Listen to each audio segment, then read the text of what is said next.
నమస్కారం PCN వార్తలకు స్వాగతం వార్తల్లోని ముఖ్యాంశాలు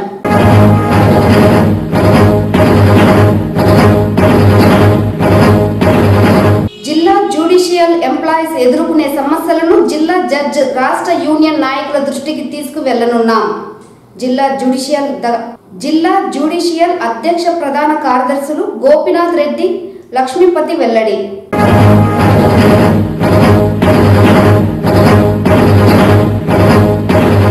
జనాభా ప్రాతిపదికన గాండ్ల కులస్తులను గుర్తించి రాష్ట్ర ప్రభుత్వం వారికి సముచిత స్థానం కల్పించాలి గాండ్ల కులస్తుల సంఘం నాయకుల డిమాండ్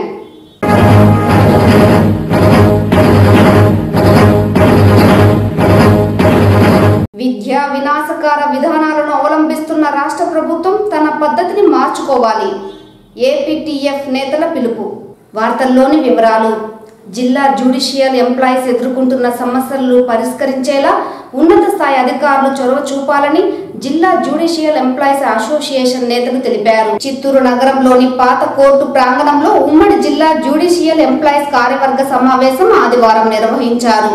ఈ సందర్భంగా సంఘం జిల్లా అధ్యక్ష ప్రధాన కార్యదర్శులు గోపినాథ్ రెడ్డి లక్ష్మీపతులు మాట్లాడుతూ జూన్ నెలలో కొత్త కార్యవర్గం ఏర్పడిందన్నారు. జ్యుడిషియల్ పరిధిలో ఉద్యోగులు ఎదుర్కొంటున్న సమస్యలను జిల్లా జడ్జ్ రాష్ట్ర యూనియన్ దృష్టికి తీసుకువెళ్లి పరిష్కరించేందుకు ఈ సమావేశం నిర్వహించడం జరిగిందన్నారు. ఇందులో భాగంగా పలు చోట్ల కోర్టులో వర్క్ లోడ్ ఎక్కువగా ఉందని, పెండింగ్ కేసులు పరిష్కరించేందుకు తగిన సిబ్బంది లేకపోవడంతో వాటిని భర్తీ చేయాలని కోరారు. కొత్తగా విధుల్లోకి చేరిన ఉద్యోగులకు శిక్షణ కార్యక్రమాన్ని నిర్వహించాలన్నారు. జ్యుడిషియల్ ఉద్యోగులకు సంబంధించి మరిన్ని సమస్యలపైన కార్యవర్గ సమావేశంలో సభ్యుల అమూల్యమైన సలహాలు సూచనలు తీసుకొని వాటిని రిజల్యూషన్ ద్వారా పాస్ చేసి నివేదిక రూపంలో జిల్లా జడ్జికి అందజేస్తామన్నారు. ఈ కార్యక్రమంలో ఉమ్మడి జిల్లాలోని జ్యుడిషియల్ ఉద్యోగులు పాల్గొన్నారు. అందరికీ నమస్కారం. ఎలక్ట్రానిక్ మీడియా, ప్రింట్ మీడియా అందరికీ కూడా నమస్కారం తెలియజేసుకుంటూ, ముఖ్యంగా గతంలో 25/6/2023 జరిగిన జ్యుడిషియల్ ఎంప్లాయీస్ అసోసియేషన్ ఎన్నికల్లో మా యొక్క ప్యానల్కి సంబంధించిన 11 మంది కూడా ఎన్నిక కాబట్టారు. ఆ తర్వాత మేము ఇవాళ జనరల్ బాడీ మీటింగ్ పెట్టుకొని మా యొక్క ఎంప్లాయీస్కి సంబంధించినటువంటి సమస్యలపై వాళ్ళ యొక్క సమస్యలు తెలుసుకోవడం, దానికి సంబంధించినటువంటి పరిష్కార మార్గం కోసం మా జిల్లా జడ్జి గారి దృష్టికి తీసుకువెళ్ళాలనేది, తర్వాత హైకోర్టులో ఏదైనా విషయాలుంటే స్టేట్ అసోసియేషన్ దృష్టికి తీసుకువెళ్ళి కూడా మా యొక్క సమస్యలను పరిష్కరించుకోవాలనే ఉద్దేశంతో ఈ జనరల్ బాడీ మీటింగ్ జరుపుకుంటున్నాము. మా యొక్క ఈ జిల్లాలు 3 జిల్లాలు అంటే అన్నమయ్య, తిరుపతి అంటే జిల్లా మొత్తం 14 తాలూకాల నుంచి కూడా అందరూ కూడా సభ్యులు హాజరవడం జరిగింది.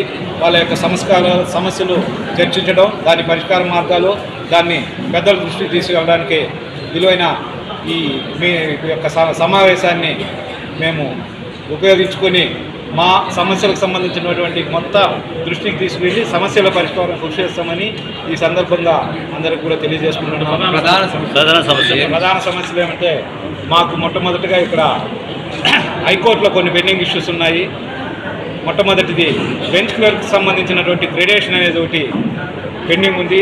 దాని సమస్య కోసం స్టేట్ అసోసియేషన్ దృష్టికి తీసుకెళ్ళి హైకోర్టులో పరిష్కారం కనుక్కుంటాము. అలాగే ఇప్పుడున్నటువంటి మాకు ఈ ప్రమోషన్స్ కానివ్వండి, ఇవి సహజంగా ఎవరి ఇయర్ జరుగుతూ ఉంటుంది.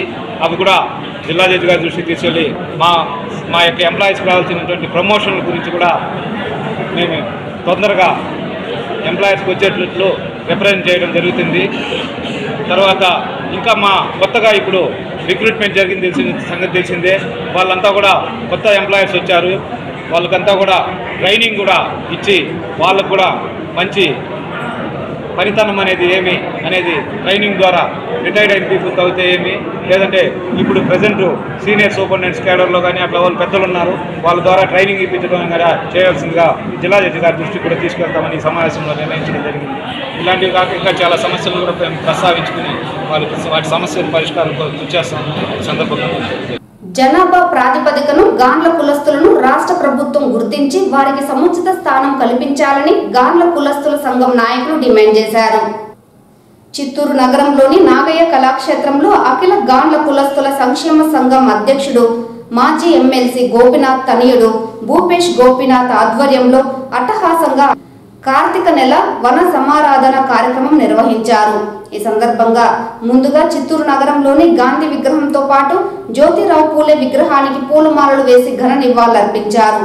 అనంతరం గాంధీ విగ్రహం నుండి ర్యాలీగా నాగయ్య కళాక్షేత్రానికి చేరుకున్నారు. ఈ సందర్భంగా భూపేష్ గోపినాథ్ మాట్లాడుతూ గాండ్ల సంఘం ఆధ్వర్యంలో పలు సేవా కార్యక్రమాలను చేపడతామన్నారు. గాండ్ల కులస్తులందరూ ఏకతాటిపై నిలవాలని, మన సంస్కృతి సాంప్రదాయాలను పరిరక్షించుకోవాలన్నారు. రాజకీయ పార్టీలకు అతీతంగా గాండ్ల కులస్తులందరూ ఏకతాటిపై నిలిచి ఈ కార్యక్రమాన్ని చేపట్టడం జరిగిందని స్పష్టం చేశారు. రాష్ట్ర ప్రభుత్వం కుల గణన ప్రకారం గాండ్ల కులస్తులను గుర్తించి వారికి సముచిత స్థానం కల్పించాలని కోరారు. పార్టీలకు అతీతంగా చేపట్టిన ఈ కార్యక్రమంలో అధిక సంఖ్యలో గాండ్ల కులస్తులు పాల్గొనడం చాలా సంతోషంగా ఉందని, రానున్న రోజుల్లో గాండ్ల కులస్తులందరూ ఏకతాటిపై నిలిచి అభ్యున్నతి కోసం కృషి చేస్తామని ఈ సందర్భంగా ఆయన స్పష్టం చేశారు. అనంతరం గాండ్ల కుల సంఘ నేతలకు సంఘం అధ్యక్షులు భూపేష్ గోపినాథ్ మెమోంటోలను అందజేశారు. ఈ కార్యక్రమంలో రాష్ట్ర గాండ్ల కార్పొరేషన్ చైర్మన్ భవానీ ప్రియాతో పాటు అధిక సంఖ్యలో గాండ్ల కులస్తులు, మహిళలు పాల్గొన్నారు.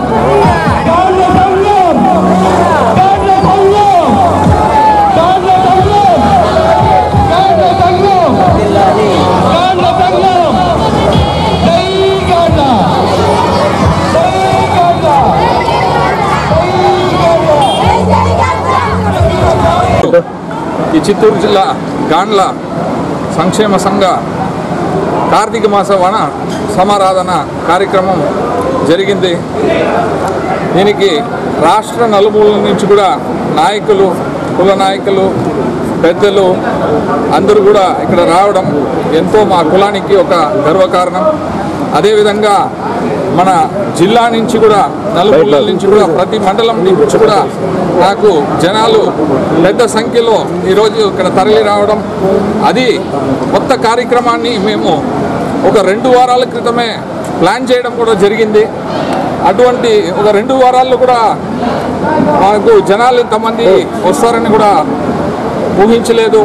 దీనికి ఎంతో నేను ఒక కృతజ్ఞతలు, ధన్యవాదాలు ప్రతి ఒక్కరికి కూడా మా కుటుంబ సభ్యులకి తెలియజేసుకుంటున్నా. ఈ ఒక కార్యక్రమం రాజకీయ పార్టీలకి అతీతంగా జరిగిన కార్యక్రమం. దీంట్లో అన్ని రాజకీయ పార్టీ నాయకులు పాల్గొన్నారు. నాకు ఎంతో సంతోషమైన విషయం అది. ఎవరిని కూడా పార్టీ పరంగా ఎవరిని కూడా పిలవలేదు. ఈరోజు పిలవకుండానే మా కమ్యూనిటీ సభ్యులు అందరూ కూడా తరలి రావడం, ఇక్కడ వచ్చి అందరూ పాల్గొనడం, అదేవిధంగా మన రాష్ట్ర గాండ్ల కార్పొరేషన్ చైర్మన్ శ్రీమతి భవానీ ప్రియ గారు, అదేవిధంగా మా అఖిల గాండ్ల తెలుగుల సంక్షేమ సంఘ అధ్యక్షులు రోసు సుబ్బారావు గారు ఇక్కడ రావడం, ఆయనతో పాటు ఇతర నాయకులు అందరూ కూడా ఇక్కడ రావడం, ఎంతోమంది వచ్చారు, మీరు అందరూ కూడా చూశారు. ఇదంతా కూడా ఎందుకు చేస్తున్నామంటే మా కుటుంబ సభ్యులు అందరూ కూడా ఒకటిగా రావాలి, ఒకటి పడాలి. మా కులంలో బలహీనత ఎక్కువ ఉంది. అదేవిధంగా మా కులంలో మాకంటూ నాయకులు లేరు, మాకంటూ ఎవరు లేరు అనే ఒక విషయం అప్పుడప్పుడు నాకు చెప్తూ ఉంటారు. మా నాన్నగారు దీన్ని ముందుకు తీసుకొని పోయిన ఒక వ్యక్తి. ఆయన పేరు కోసమే ఇన్ని మంది ఈరోజు రావడం జరిగింది. కేవలం నేను ఏడపోయినా కూడా మీ నాన్నగారు మా కులానికి ఎంతో కృషి చేశారు. దానికోసం మీకు మేము రావాల్సి ఉంది. మా బాధ్యత దీన్ని చెప్పుకుంటూ అందరూ ఈరోజు రావడం జరిగింది. అందువల్ల ఇక్కడ వచ్చినందువల్ల మాకు కూడా ఇది వచ్చే ఒక మోటివేషన్. దీని ద్వారా అందరికి కూడా చర్యలు అందించాలని, మేము కూడా ప్రతి ఒక్కరికి కూడా చేయి ఇవ్వాలని కూడా కోరుకుంటున్నా. మీ అందరినీ కూడా మంచి ఒక విధంగా దీన్ని ముందుకు తీసుకొని పోతున్నారు అనేప్పుడు నాకు కూడా ఎంతో ఆనందంగా ఉంది. దానివల్ల అందరూ కూడా కృతజ్ఞతలు తెలుపుకుంటున్నారు. ఏదైతే జగన్మోహన్ రెడ్డి గారు మా కులానికి ఒక కార్పొరేషన్ ఏర్పాటు చేసి మమ్మల్ని మీరు ప్రతి చోట మీ కులంలో ఎక్కడెక్కడ ఉన్నారో అందరినీ వెళ్ళి కలవమన్నారు. అలాగే ఈ సంక్షేమ పథకాలు మా కులస్తుల్లో కింద స్థాయి వర్గాలకి అందుతున్నాయో లేదో తెలుసుకోవడం, ముఖ్యంగా వారి సమస్యలు ఏమైనా ఉంటే సంఘపరంగా మా దృష్టికి తీసుకొస్తే మేము ప్రభుత్వం దృష్టికి తీసుకెళ్ళి దాని పరంగా సత్వర ఫలితాన్ని ఏర్పాటు చేసే విధంగా మేము ముందుకెళ్తున్నాము. ముఖ్యంగా ఈరోజు కేవలం ఈ సంక్షేమ పథకాలు ఒక అండర్లో కాకుండా DPT సిస్టమ్ ద్వారా ప్రతి ఒక్కరికి ఆ అకౌంట్లో పడుతున్నాయి. మా సంఘాలు అందరూ కూడా చాలా యాక్టివ్గా ఈ రోజున 26 జిల్లాల నుండి సంఘాలు ఏర్పాటు చేసుకోవడం, అందరం కలవడం చాలా ఆనందంగా ఉంది. మేడం, ప్రధానంగా సమస్యలు ఏమన్నా? ప్రధానంగా మాది ఆయిల్ వ్యాపారం అండి. మా కులస్తుల నూనె వృత్తి చేస్తూ ఉంటారు. వీరు ఇప్పుడు ఈ కరోనా తర్వాత ఈ నూనె వ్యాపారాల మీద డిమాండ్ పెరగడం, చదువుకున్న పిల్లలు ఒక వ్యాపారం నిమిత్తం లోన్స్ అయ్యి ఏర్పాటు చేయమని అడగడం జరుగుతుంది. దీనికి సంబంధించిన ఈ విషయాలన్నీ మేము ప్రభుత్వం దృష్టికి తీసుకెళ్ళి మా సీఎం జగన్మోహన్ రెడ్డి గారిని అడగాలని. మేడం, గత 4 సంవత్సరాలుగా ఒక మీటింగ్ కూడా కాలకృతులు పెట్టలేదు. ప్రస్తుతానికి ఈ టైంలో పెట్టడానికి ప్రధాన కారణం ఏమైనా ఉందా? ఇక్కడే కాదు మేడం, ఇప్పుడు మీరు ఇక్కడ ఈ జిల్లాలో చూస్తారు, మేము రాష్ట్ర వ్యాప్తంగా 15 లక్షల మంది మేము పైనే ఉన్నాం. ప్రతి జిల్లాలో ప్రతిసారి జరుగుతూనే ఉంది. అక్కడ మేము పార్టిసిపేట్ చేసిన సంబంధిత నియోజకవర్గాల ఎమ్మెల్యేని కలుస్తున్నాం. మాకు రీసెంట్గా శ్రీకాకుళంలో అయితే మా సంఘ భవనం స్థలం ఇచ్చి భవనం కూడా కట్టి ఇవ్వడం జరిగింది జగన్మోహన్ రెడ్డి గారి ఆధ్వర్యంలో. ఇక్కడ కూడా అదే ప్రతిపాదన ఏమైనా ఈ మీటింగ్లో ఏమైనా పెట్టారు? సంఘ పెద్దలందరూ తీర్మానించుకుని నా దృష్టికి తీసుకొస్తే నేను ప్రభుత్వం దృష్టికి తీసుకొస్తాను. విద్యా వినాశకార విధానాలను అవలంబిస్తున్న ప్రిన్సిపల్ సెక్రటరీ తన పద్ధతి మార్చుకోవాలని APTF నేతలు పిలుపునిచ్చారు. పాఠశాలల పర్యవేక్షణ సందర్భంగా నిర్మాణాత్మకంగా వ్యవహరించాల్సిన చోట ఉపాధ్యాయులను ఉన్నతాధికారులను ఇబ్బందులకు గురి చేయడంతో పాటు భయాందోళనకు గురి చేస్తూ విద్యా వినాశకార చర్యలు చేపడుతున్న ప్రవీణ్ ప్రకాష్ తన పద్ధతి మార్చుకోవాలని APTF రాష్ట్ర ఉపాధ్యక్షులు కోనంకి అశోక్ కుమార్, శ్యామ్ సుందర్ రెడ్డి, రాష్ట్ర కార్యదర్శి చాంద్ బాషా అన్నారు. ఆదివారం ఆంధ్రప్రదేశ్ టీచర్స్ ఫెడరేషన్ చిత్తూరు జిల్లా శాఖ కౌన్సిల్ సమావేశం స్థానిక జైహింద్ పురపాలక పాఠశాలలో నేతలు నిర్వహించారు. ఈ సందర్భంగా వారు మాట్లాడుతూ ప్రిన్సిపల్ సెక్రటరీ బాధ్యతలు చేపట్టిన నాటి నుండి ప్రభుత్వ విద్యా రంగాన్ని ప్రైవేటీకరణం వైపు మళ్లించే విధంగా పాఠశాలలో కంటే రాత్రిళ్లు విద్యార్థుల ఇళ్ల దగ్గర పర్యవేక్షణలు చేస్తూ ప్రజల్లో ప్రభుత్వ విద్యారంగ గౌరవాన్ని తగ్గిస్తూ మాట్లాడడం ఆక్షేపణీయమని అన్నారు. రాష్ట్ర ఉపాధ్యక్షులు కోనంకి అశోక్ కుమార్ మాట్లాడుతూ 12వ వేతన సవరణ చేపట్టే వరకు తక్షణమే IRను ప్రకటించాలని, ఉపాధ్యాయులు కూడా ప్రజల్లో భాగమేనని, వారి సంక్షేమం కూడా ప్రభుత్వ బాధ్యతేనని, వారందరికీ 1వ తేదీన జీతాలు చెల్లించాలని డిమాండ్ చేశారు. ఎన్నికల అధికారిగా విచ్చేసిన రాష్ట్ర కార్యదర్శి చాంద్ బాషా, ఎన్నికల పరిశీలకులుగా విచ్చేసిన రాష్ట్ర ఉపాధ్యక్షులు శ్యామ్ సుందర్ రెడ్డి మాట్లాడుతూ రద్దు చేస్తామన్న CPS స్థానాన ప్రతిపాదిత GPS ఉద్యోగులకు ఆమోదయోగ్యం కాదని, పాత పెన్షన్ను పునరుద్ధరణ చేసే వరకు ఉద్యమ బాటను వీడబోమని అన్నారు. అనంతరం చిత్తూరు జిల్లా శాఖ నూతన కార్యవర్గాన్ని ఏకగ్రీవంగా ఎన్నుకోవడం జరిగిందన్నారు. గౌరవ అధ్యక్షులుగా చంద్రశేఖర్ నాయుడు, అధ్యక్షుడిగా గోపీనాథ్, ప్రధాన కార్యదర్శిగా ముక్తార్ అహ్మద్, ఉపాధ్యక్షులుగా అఫ్జల్ బాసా, నవీన్ కుమార్, జగదీష్, దీపాదేవి, కార్యదర్శులుగా గురుమూర్తి, లక్ష్మీపతి, ప్రభాకర్, సుబ్రహ్మణ్యం, MK వేలులు, రాష్ట్ర కౌన్సిలర్లుగా జగన్నాథం, శివశంకర్, జిల్లా ఆడిట్ కన్వీనర్గా వాసుదేవయ్య మరియు ఆడిట్ కమిటీ సభ్యులుగా శ్రీనివాసులు, చంద్రశేఖర్, మధు, కృష్ణమూర్తి, కార్యవర్గ సభ్యులుగా సౌందర్య, రాజేశ్వరి, మహబూబ్ బాషా, జ్యోతిర్మయ్, ఇబ్రహీం, హేమలత ఏకగ్రీవంగా ఎన్నికయ్యారన్నారు.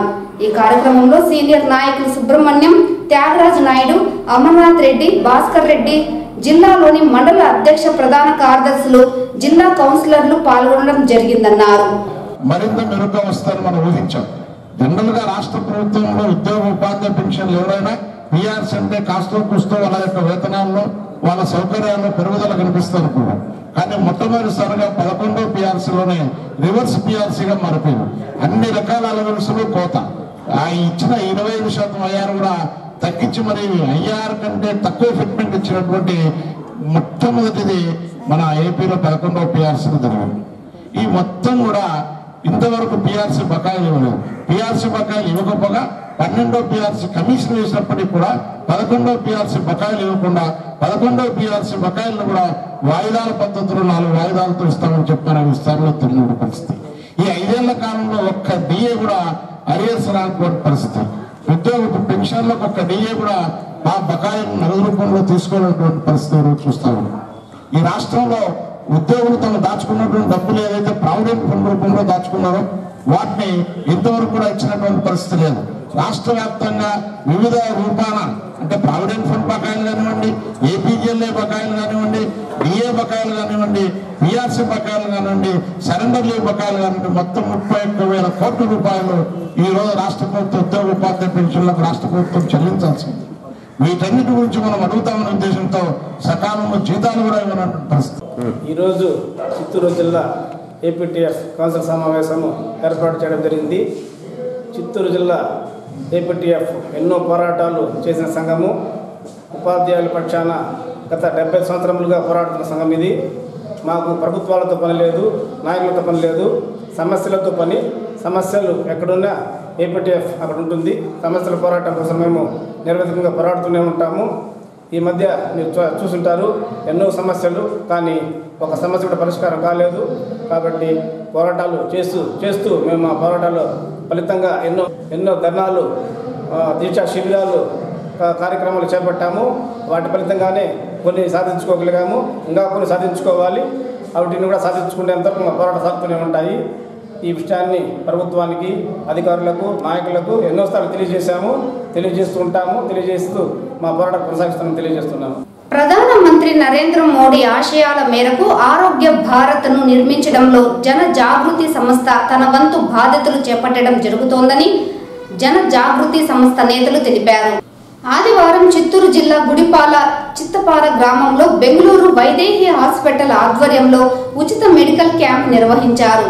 ఈ సందర్భంగా జన జాగృతి సంస్థ కార్యదర్శి చిట్టిబాబు మాట్లాడుతూ సామాజిక సేవా కార్యక్రమాలలో భాగంగా మండలంలోని మారుమూల ప్రాంతాలలో ప్రధాని నరేంద్ర మోడీ ఆదేశాల మేరకు ఆరోగ్య భారత్ను నిర్మించడంలో భాగంగానే బెంగళూరు వైదేహి ఆసుపత్రి ఆధ్వర్యంలో సుమారు 200 మందికి పైగా ఉచిత వైద్య సేవలను అందించి వారికి మందులను కూడా సరఫరా చేయడం జరిగిందని పేర్కొన్నారు. అలాగే కేంద్ర ప్రభుత్వం అమలు చేస్తున్న ఆయుష్మాన్ భారత్ పథకంపై ప్రజల్లో అవగాహన కూడా కల్పించడం జరిగిందని ఈ సందర్భంగా ఆయన స్పష్టం చేశారు. ఈ కార్యక్రమానికి తమ వంతు బాధ్యతగా ఉచిత మెడికల్ క్యాంప్ నిర్వహించిన బెంగళూరు వైదేహి హాస్పిటల్ నిర్వాహకులకు ఈ సందర్భంగా ఆయన కృతజ్ఞతలు తెలియజేశారు. ఈ కార్యక్రమంలో వైదేహి ఆసుపత్రి సమన్వయకర్త లోకేష్, బీజేపీ నాయకులు సోమనాథ్ గౌడ్, రామభద్ర పెరుమాళ్, సాయి, ప్రతాప్, దేవ, ప్రకాష్, రంజిత్, సర్పంచ్ రవి తదితరులు పాల్గొన్నారు.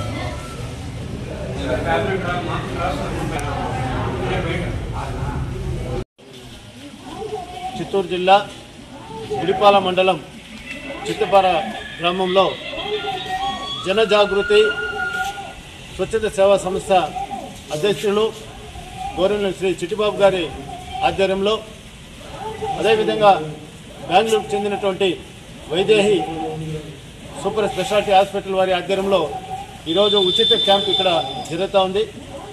భక్తులు ఎవరైతే రోగులు ఉన్నారో వాళ్ళందరికీ కూడా ఇక్కడ ఉచితంగా అన్ని యొక్క పరీక్షలంతా జరిపి వాళ్ళకి కావాల్సినటువంటి మందులన్నిటి కూడా ఉచితంగా ఏర్పాటు చేసినందుకు మన గ్రామస్తుల తరఫున చిట్టిబాబు గారికి, అదేవిధంగా హాస్పిటల్ వారికి ఈ యొక్క కార్యక్రమాన్ని ముందుగా ఈ గ్రామానికి అంతా విచ్చేసి మనకు బాలన్న, మనకు లోకేష్ గారు ఇక్కడ మొత్తం 2-3 రోజులుగా వచ్చి తిరిగి ఇలా కార్యక్రమాలు చేసినందుకు వారికి, అదేవిధంగా ఇక్కడ చుట్టుపక్కల ఉన్నటువంటి గ్రామస్తులందరూ కూడా దీనికోసం సహకరించినందుకు వారందరూ కూడా ధన్యవాదాలు తెలియజేస్తున్నారు. చిత్తూరు నగరంలోని కోదండరామస్వామి ఆలయంలో ధనుర్మాసాన్ని పురస్కరించుకొని తిరుప్పావై సేవను నెల రోజుల పాటు నిర్వహించనున్నట్లు ఆలయ అర్చకులు వేణుగోపాల స్వామి స్పష్టం చేశారు. ఆదివారం చిత్తూరు నగరంలోని కోదండరామస్వామి ఆలయంలో ఘనంగా ధనుర్మాస వేడుకలకు సంబంధించిన పూజలను నిర్వహించారు. ధనుర్మాసం మహావిష్ణువుకు అత్యంత ప్రీతికరమైన మాసం. ఈ నెలలో విష్ణు పారాయణాలతో దేవాలయం మారుమ్రోగుతోంది. మార్గశిర మాసంలో ధనురాశిలోకి సూర్యుడు ప్రవేశించి మకర రాశిలోకి సాగే కాలాన్ని ధనుర్మాసం అని అంటారు. ఈ మాసాన్ని వైష్ణవులు ఎంతో పవిత్రంగా భావిస్తారు. ఇందులో భాగంగా చిత్తూరు నగరంలోని కోదండరామ ఆలయంలో ఈ నెల 17వ తేదీ నుండి జనవరి 15వ తేదీ వరకు ధనుర్మాస ప్రత్యేక పూజలు ప్రారంభమైంది. ఈ సందర్భంగా ఆదివారం ఉదయం ఆలయ ప్రధాన అర్చకులు వేణుగోపాల స్వామి మాట్లాడుతూ ఈ నెల 17వ తేదీ నుంచి జనవరి 15వ తేదీ వరకు ప్రతిరోజు ఉదయం 5:30 స్వామివారికి తిరుప్పావై సేవ నిర్వహిస్తున్నట్లు తెలిపారు. నెల రోజుల పాటు ఆలయంలో ప్రత్యేక కైంకర్యాలను నిర్వహిస్తామన్నారు. జనవరి మాసంలో ఆగమ శాస్త్ర కైంకర్యాలతో పాటు గోదాదేవి కళ్యాణం, ఆండాలమ్మ పూజలు, సుప్రభాత సేవ, ఉదయం సాయంత్రం దీపారాధన, లక్ష్మీదేవి కటాక్ష పూజలు నిర్వహిస్తామని భక్తులు అధిక సంఖ్యలో పాల్గొని స్వామివారి కృపా కటాక్షానికి పాత్రులు కావాలన్నారు.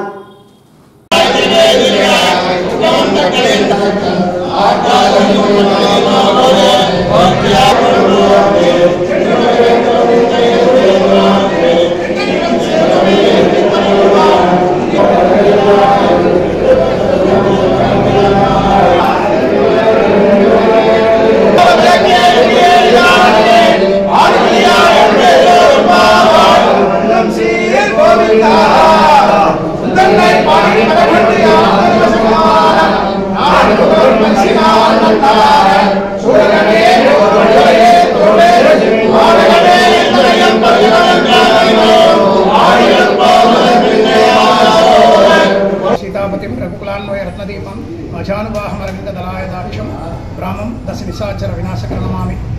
చిత్తూరు పట్టణ పురప్రజలకి, పెద్దలకు, పిల్లలకు అందరికీ కూడా ధనుర్మాస ఆహ్వానం. ఈ నెల ప్రత్యేకించి గోదాదేవి విష్ణు చిత్తుల వారి యొక్క కుమార్తె అయినటువంటి గోదాదేవి శ్రీ రంగనాథుని ఈ నెలంతా కూడా 30 పాసురాలతో సేవించి ఆయన్ను వివాహమాడడం జరిగింది. అదేవిధంగా ప్రతి ఏడాది కూడా శ్రీ కోదండరామస్వామి దేవస్థానం నందు తిరుప్పావై ప్రతిరోజు ఒక్కొక్క పాసురం. ఈరోజు మొదటి రోజు 17/12/2023 నుండి 15/1/2024 వరకు 30 రోజులు 30 పాసురాలతో శ్రీ గోదాదేవి యొక్క విశిష్టతను, ఆమె ఆచరించినటువంటి వ్రత విధానాన్ని, ఏ విధంగా అయితే ఆమె వ్రతాన్ని ఆచరించి శ్రీరంగనాథుని వివాహం ఆడిందో అదేవిధంగా కూడా మనం ఈ కోదండరామస్వామి దేవస్థానంలో అత్యంత వైభవంగా ధనుర్మాస విశిష్టతను కొనియాడుతూ చాలా విశిష్టమైన సేవలు జరుగుతున్నాయి. కావున భక్తులు విచ్చేసి ఆ గోదాదేవి యొక్క పాసురాలు ఎవరైతే పెళ్లి కాని పిల్లలైతే కానీ, పెళ్లి కాని వాళ్ళు ఇంట్లో ఏదైనా సమస్యలు ఉన్నా కూడా ఈ 30 రోజులు శ్రీ కోదండరామస్వామి దేవస్థానానికి ఇచ్చేసి గోదాదేవి యొక్క 30 తిరుప్పావై పాటలుగానే సేవించినట్లయితే ఖచ్చితంగా వాళ్ళకి మంచి జరుగుతుంది. ఆ కోదండరామస్వామి అనుగ్రహంతో శీఘ్రమే వివాహ ప్రాప్తిగా కలుగుతుంది. కావున భక్తులందరూ ఇచ్చేసి ఈ గోదాదేవి యొక్క కైంకర్యంలో పాల్గొని వాళ్ళకు తోచిన విధంగా ధన, వస్తు రూపేణ సహాయం చేయగలరని కోరుతున్నాం. జై. అంగన్వాడీ కార్మికుల న్యాయమైన సమస్యలను పరిష్కరించకపోతే జగన్మోహన్ రెడ్డి ప్రభుత్వం కూలిపోవడం తథ్యమని అంగన్వాడీ వర్కర్లు స్పష్టం చేశారు. అంగన్వాడీ వర్కర్ల సమస్యల పరిష్కారం కోసం 6వ రోజు కట్టమంచి చెరువు స్వామి వివేకానంద విగ్రహం వద్ద అంగన్వాడీ కార్యకర్తలు ఏఐటియుసి, సిఐటియు, ప్రభావతి, సుజని నాయకత్వంలో మానవాహారం చేపట్టారు. ఈ సందర్భంగా ఏఐటియుసి జిల్లా గౌరవ అధ్యక్షులు నాగరాజు మాట్లాడుతూ జగన్మోహన్ రెడ్డి ప్రతిపక్ష నేతగా ఉన్నప్పుడు తన పాదయాత్రలో నేను అధికారంలోకి వస్తే అంగన్వాడీ కార్యకర్తలకు న్యాయమైన సమస్యలతో పాటు తెలంగాణ రాష్ట్రంలో అంగన్వాడీ కార్యకర్తలకు ఇస్తున్న వేతనం కన్నా 1000 రూపాయలు ఎక్కువగా ఇస్తామని హామీ ఇచ్చి ఓట్లు దండుకొని అధికారంలోకి వచ్చి 4.5 సంవత్సరాలు పూర్తి కావస్తున్నా ఇప్పటికీ కార్మికుల సమస్యలను పరిష్కరించడంలో పూర్తిగా విఫలం చెందడమే కాకుండా ఎన్నికలు వస్తున్న సందర్భంగా ఉద్యోగ ఉపాధ్యాయ కార్మిక ప్రజలను రైతులను మోసం చేయడానికి ఎన్నికల జిమ్మిక్కులు చేస్తున్నారని విమర్శించారు. అంగన్వాడీ కార్యకర్తలను ప్రభుత్వ ఉద్యోగులుగా గుర్తించాలని, కనీస వేతనం 26,000 రూపాయలు ఇవ్వాలని, మినీ అంగన్వాడీ కేంద్రాలను మెయిన్ అంగన్వాడీ కేంద్రాలుగా మార్చాలని, ఉద్యోగ భద్రత కల్పించాలని, సుప్రీంకోర్టు తీర్పు ప్రకారం గ్రాట్యుటీ ఇన్సూరెన్స్ సౌకర్యం కల్పించాలని డిమాండ్ చేశారు. అంతేకాకుండా రాజకీయ వేధింపులను అరికట్టాలని, కార్మికులను భయభ్రాంతులకు గురి చేయడం మానుకోవాలని, తదితర సమస్యలపై గత 12వ తేదీ నుండి అంగన్వాడీ కార్యకర్తలు సమ్మె చేస్తుంటే సమస్యలను పరిష్కరించకుండా తమ సిబ్బందితో, తమ పార్టీ కార్యకర్తలతో బెదిరించడం, కాగితాలలో బలవంతంగా సమ్మె విరమిస్తున్నట్లు రాయించడం, ఉద్యోగుల నుండి తొలగిస్తామని బెదిరించడం మంచి పద్ధతి కాదని ఎద్దేవా చేశారు. అంగన్వాడీ వర్కర్లు తమ న్యాయమైన సమస్యల కోసం పోరాడుతుంటే రాష్ట్ర ప్రభుత్వం అంగన్వాడీ సెంటర్లకు ఉన్న తాళాలను దొంగల్లాగా పగలగొట్టేందుకు చూస్తే అంగన్వాడీ వర్కర్లు తమ సమస్యల పరిష్కారం విషయంలో జగన్మోహన్ రెడ్డి వైఖరిపై మిలిటెంట్ పోరాటాలకు సన్నద్ధం కావాల్సిన పరిస్థితి ఏర్పడిందని ఆగ్రహం వ్యక్తం చేశారు. ఈ కార్యక్రమంలో అంగన్వాడీ వర్కర్స్ యూనియన్ నాయకులు సుజని, ప్రభావతి, అరుణ, బుజ్జి, రమాదేవి, అంగన్వాడీ కార్యకర్తలు ఎక్కువ సంఖ్యలో పాల్గొన్నారు. మా యొక్క సమ్మె 6వ రోజుకు చేరుకునింది. ఈ మధ్యలోనే 3 దఫాలుగా చర్చలకు పిలిచి ప్రభుత్వం మాకు రావాల్సినటువంటి 26,000 రూపాయల కనీస వేతనం, సుప్రీంకోర్టు తీర్పు ప్రకారం గ్రాడ్యుయేట్ ఇవ్వమని అడిగాం. మిగిలిందన్నీ ఇస్తాము, ఇవి మాత్రం కుదరదు అనడం ఎంతవరకు కరెక్ట్? మా పోరాటమే వేతనాల పెంపు కోసం. ఆ వేతనాల పెంపు చేయకుండా మేమేదో వేరేదాన్ని 62 ఏళ్లకు పెంచినాము, బీమా ఇస్తాము అని రకరకాల చిన్న కోరికలు కాదు మాకు తీర్చాల్సింది. మాకు ఈ రోజు పెరిగిన ధరలకు అనుగుణంగా మాకు వేతనాలు పెంచండి అని మాత్రం మేము అడుగుతున్నాం. అదేవిధంగా సుప్రీంకోర్టు తీర్పు ఇచ్చింది, గ్రాడ్యుయేట్ వాళ్ళకి అమలు చేయండి మహిళలు వాళ్ళని. ఈ రోజు మీరు ఎందుకు గ్రాడ్యుయేట్ అమలు చేయలేకపోతున్నారు? మేమేమి 2 గంటల సేపు పనిచేసి ఇళ్ళకి పోయేవాళ్ళు కాదు. ఉదయం 9 గంటల నుంచి సాయంత్రం 4 గంటల వరకు వివిధ రకాల కార్యక్రమాలు పనులు చేస్తూ సాయంత్రం వరకు గవర్నమెంట్ ఉద్యోగస్తుల్లో సమంగా పనిచేస్తున్నాం. ఈ రోజు ఎందుకు మాకు పిఎఫ్, ఈఎస్ఐ సౌకర్యాలు లేదు? ఉద్యోగ భద్రత ఎందుకు కల్పించరు? గ్రాడ్యుయేట్ ఎందుకు ఇవ్వరు? వేతనాలు ఎందుకు పెంచరు అనేది మేము ప్రశ్నిస్తున్నాం. కాబట్టి ఇప్పటికి కూడా మేము తగ్గము. విజ్ఞాన సుధ డిగ్రీ కళాశాల మరియు జూనియర్ కళాశాల వార్షికోత్సవ వేడుకలు ఆదివారం కళాశాల నిర్వాహకులు ఘనంగా నిర్వహించారు. కళాశాల వార్షికోత్సవాన్ని పురస్కరించుకొని చిత్తూరు అడిషనల్ ఎస్పీ లక్ష్మీనారాయణ రెడ్డి విద్యార్థులను ఉద్దేశించి మాట్లాడుతూ, విద్యార్థులు అత్యుత్తమ విద్యను అభ్యసించినప్పుడే ఉన్నత శిఖరాలను అధిరోహించగలరని తెలిపారు. నగరంలో అత్యున్నత ప్రమాణాలతో కూడిన విద్యను అందిస్తున్న విజ్ఞాన సుధ డిగ్రీ కళాశాల ఎంతో మంది విద్యార్థులకు ఉత్తమ భవితను అందజేసిందని, ప్రతి విద్యార్థి ఉపాధ్యాయులు నిర్దేశించిన మార్గదర్శకాలు పాటిస్తూ అత్యున్నత శిఖరాలు అధిరోహించాలని ఈ సందర్భంగా ఆయన పేర్కొన్నారు.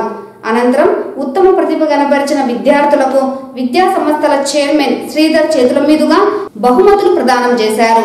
ఈ సందర్భంగా విద్యార్థులు ప్రదర్శించిన సాంస్కృతిక కార్యక్రమాలు ఆహుతులను ఎంతగానో అలరించాయి.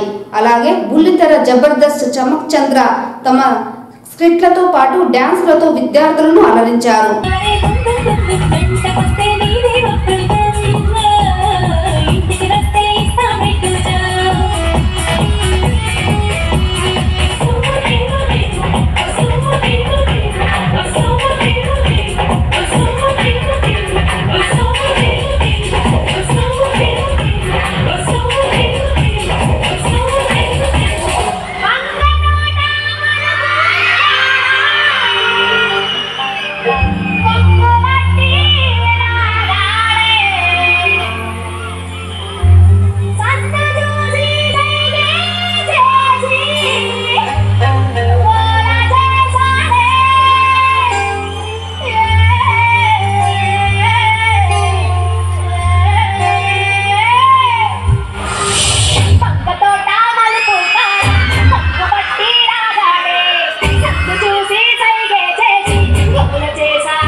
వార్తలు ఇంతటితో సమాప్తం. నమస్కారం.